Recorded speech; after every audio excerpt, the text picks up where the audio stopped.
Della Laliberti lives alone in this house on the north side. She's been a widow ever since her husband Horace passed away 47 years ago.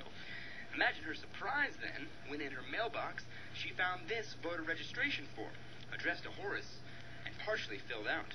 How did they get it? You know, it doesn't seem like it's right.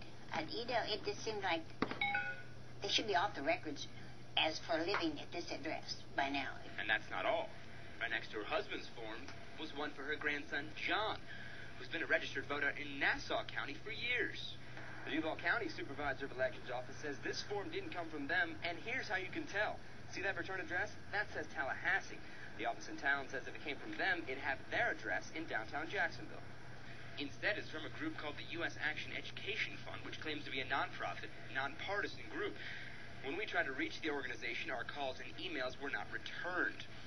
Laliberti has been registered in Duval County for years, and none of these forms ever showed up in her name. The agency on the return address, the Division of Elections in Tallahassee, says they are aware of these groups, but there's nothing they can do as it technically isn't illegal unless someone fills the form out and sends it in.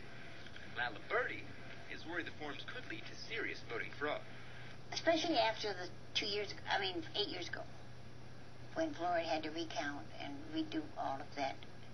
It does worry me.